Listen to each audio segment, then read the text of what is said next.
Nabiullah Adam alaihi salatu wassalam, ketika setelah Allah habarkan akan diciptakan, maka Allah subhanahu wa ta'ala mengutus pertama malaikat Jibril. Jadi Allah subhanahu wa ta'ala utus malaikat Jibril berdasarkan riwayat Abdullah ibn Mas'ud radhiyallahu an untuk turun ke bumi. Mengambil apa? Mengambil tanah permukaan bumi. Kulit bumi yang paling atas itu disebut adim.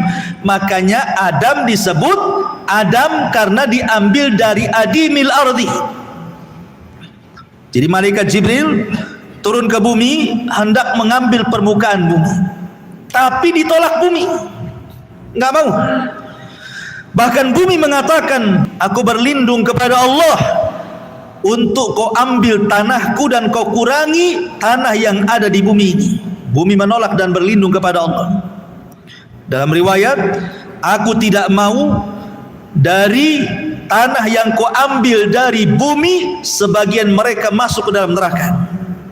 Maka bumi menolaknya. Maka malaikat Jibril tidak berhasil, kemudian naik lagi ke langit. Kemudian Allah subhanahu wa ta'ala kirim lagi malaikat Mikail. Ini pimpinan-pimpinan malaikat semua yang diutus. Tetapi sama bumi pun menolaknya. Dia tidak mau ada sebagian bumi diciptakan manusia, sebagian manusia masuk neraka. Kemudian Allah subhanahu wa ta'ala setelah mengirim beberapa malaikat, terakhir Allah subhanahu wa ta'ala mengutus malakul maut, malaikat maut. Ketika malaikat maut hendak mengambil permukaan bumi, bumi sama menolaknya dan mengatakan, aku berlindung kepada Allah subhanahu wa ta'ala, kau ambil tanahku. Tapi malaikat maut justru mengatakan, aku pun berlindung kepada Allah kalau aku tidak melaksanakan perintahnya. Akhirnya malaikat maut berhasil mengambil tanah. Karena dia yang berhasil mengambil tanah, makanya dia pula yang kemudian ditugaskan Allah untuk mencabut nyawa orang yang terbuat dari tanah itu dan seluruh keturunannya. Maka malaikat mautlah yang mencabut roh-roh kita saat kematian, karena dia yang mengambil bahan-bahan tanah di bumi untuk dijadikan asal penciptaan manusia Adam alaihi salatu wassalam. Dalam riwayat, Nabi SAW bersabda, sesungguhnya Allah subhanahu wa ta'ala ketika menciptakan Adam diambil dari beberapa jenis tanah bumi. Ada yang berwarna merah, ada yang berwarna putih, dan ada yang berwarna hitam. Dari sini kata para ulama, Adam alaihi salatu wassalam dan seluruh keturunannya akan memiliki sifat-sifat tanah. Karena Adam terbuat dari tanah, maka seluruh sifat yang ada pada manusia itu persis teksturnya seperti tanah, baik warna kulit ataupun sikap-sikap manusia itu sendiri. Ya, warna kulit tahulah, ada yang hitam, ada yang putih, ada yang campur hitam putih, ada yang mudah orangnya, ada yang keras kepala, ada yang jahat, ada yang baik. Begitulah tanah. Jadi sifat-sifat manusia diambil dari sifat-sifat tanah, dan manusia berasal dari tanah dan akan kembali ke tanah. Ma'asyiral muslimin yang dimuliakan Allah azza wa jalla, lah ketika Adam alaihi salatu wassalam betul-betul diciptakan, dibentuk oleh Allah subhanahu wa ta'ala dalam sebaik-baik bentuk, maka Allah subhanahu wa ta'ala menciptakan Adam berbeda dengan makhluk yang lainnya.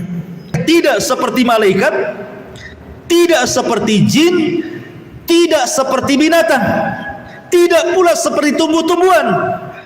Karena Allah telah ciptakan manusia itu sebaik-baik bentuk. Tidak ada yang lebih baik dibandingkan bentuk manusia. Adam itu langsung diciptakan dengan tangan Allah. Dan ada 4 makhluk yang diciptakan langsung dengan tangan Allah subhanahu wa ta'ala. Pertama sorga Aden. Yang kedua arasy Allah subhanahu wa ta'ala. Kemudian yang ketiga papan Taurat dan juga isi Taurat. Kemudian yang terakhir, yang keempat adalah Adam alaihi salatu wasallam dibentuk dengan tangannya. Ma'asyiral muslimin yang dimuliakan Allah Azza wa Jalla, intinya bahwa ketika Adam diciptakan, betul-betul diciptakan, maka kemudian heboh di tengah-tengah malaikat. Yang paling heboh adalah iblis itu sendiri. Ajazil, istilah ahlu kitab, kaget bahwa Allah Subhanahu wa taala menciptakan makhluk yang akan menjadi khalifah. Ini iblis sudah berpikir namanya khalifah itu pengganti. Apakah Adam akan diciptakan mengganti dirinya atau tidak, kan itu. Makanya kemudian iblis ini penasaran. Kemudian dia melihat bagaimana Allah Subhanahu wa taala sudah menciptakan Adam. Kemudian ditengokinlah patung Adam, belum ditiupkan roh. Ya. Kemudian dipukul perutnya. Wa dharaba batnah, dipukul perutnya. Rupanya ada bunyi. Kenapa? Karena manusia itu berongga dalamnya. Maka kemudian iblis pun kemudian menghina Adam dan mengatakan ini makhluk lemah. Kenapa? Karena pasti dia butuh makan, pasti dia butuh minum, pasti dia butuh hawa. Ini makhluk yang lemah.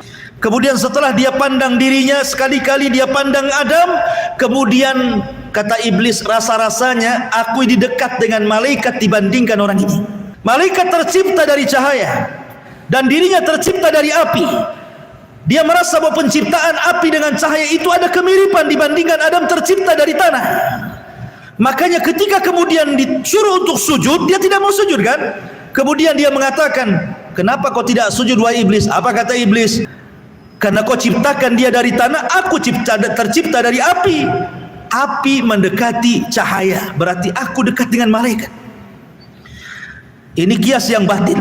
Kemudian ketika betul-betul Allah sudah ciptakan Adam, maka ada momen peniupan ruh. Ingat, Allah Subhanahu wa taala berfirman dalam Al-Quran, apabila aku sudah sempurnakan ciptaan Adam dan aku tiupkan ruh ke jasad Adam, maka para malaikat hanya semata ruh Allah tiupkan kepada Adam, kalian harus langsung sujud. Ketika ruh Nabi Adam alaihi salatu wassalam sampai di tenggorokan, di dada, belum sampai perut, masih di dada, tiba-tiba kemudian Adam alaihi salatu wassalam bersin. Ketika bersin Adam, maka Allah ajarkan satu kalimat, dan itulah kalimat yang pertama diucapkan Adam alaihi salatu wassalam. Katakan wahai Adam, alhamdulillah. Ketika Adam mengucapkan alhamdulillah, maka Allah jawab dengan mengatakan yarhamukallah ya Adam, semoga Allah merahmatimu wahai Adam. Akhirnya kemudian Adam alaihi salatu wassalam kemudian mulai menjalar ruhnya. Ketika ruhnya sampai perut, Adam merasa lapar. Kemudian dia memandang buah-buahan sorga, pengen gerak, pengen ngambil, padahal ruhnya belum sampai kaki, tapi sudah mau bergerak, mau mengambil buah-buahan itu. Dari sini kata Allah Subhanahu wa taala, khuliqal insanu min ajal. Manusia diciptakan itu terkadang suka tergesa-gesa, ya, karena bapak kita tergesa-gesa. Ma'asyiral muslimin yang dimuliakan Allah Subhanahu wa taala. Kemudian setelah betul-betul ruh itu sampai di kaki Adam, maka yang pertama kali diperintahkan Allah, apa kata Allah dalam hadis yang sahih? Maka Adam alaihi salatu wasallam diperintahkan Allah untuk datang kepada segerombolan malaikat itu.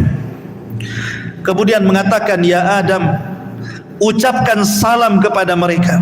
Maka Adam pun kemudian diperintah Allah untuk pergi kepada para malaikat, dan ini ucapan yang kedua.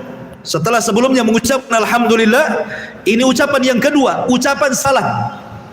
Katakan ya Adam kepada para malaikat, assalamu alaikum.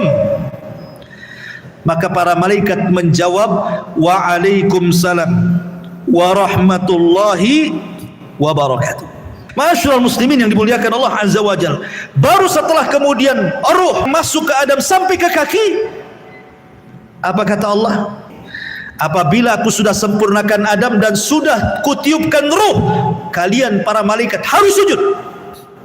Jadi semata-mata ruh masuk sujud. Kenapa? Malaikat sujud itu Ada beberapa penafsiran para ulama kenapa malaikat sujud dan apa maksud sujud malaikat itu. Ada yang mengatakan maksud sujud itu maksudnya bukan sujud ibadah, bukan. Maksudnya malaikat itu hormat kepada Adam. Jadi malaikat menghormati ruh yang masuk ke dalam Adam. Maka Adam itu ruhnya mulia. Jadi malaikat sujud itu kepada ruh yang disandarkan kepada Allah yang merupakan ruh Adam alaihi salatu wassalam. Dari sini ada faedah bahwa jasad itu tidak jadi mulia kecuali ditiupkan ruh. Pendapat yang kedua, maksudnya malaikat sujud kepada Adam itu bukan sujud kepada Adam, tapi dia sedang sujud kepada Allah. Dan Adam itu jadikan kiblatnya. Sama seperti kita sujud ketika sholat menghadap Ka'bah.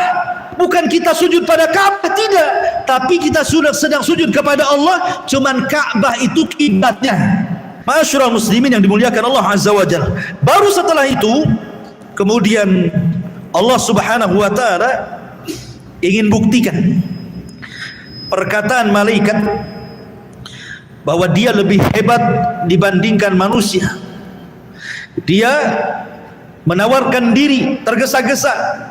Sudah enggak usah kau ciptakanlah makhluk itu ya Rabb, biar kamilah yang menghuni bumi, biar kami yang bertasbih memuja dan begitu seterusnya.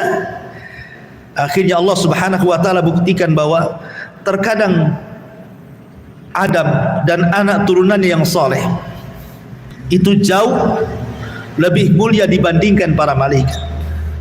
Lah salah satu kemuliaannya adalah Allah Subhanahu wa taala ajarkan pengetahuan di sini. Makanya Allah mengatakan, dan Allah ajarkan kepada Adam nama-nama benda semuanya. Apa sih yang diajarkan Allah kepada Adam? Dan kenapa para malaikat tidak bisa?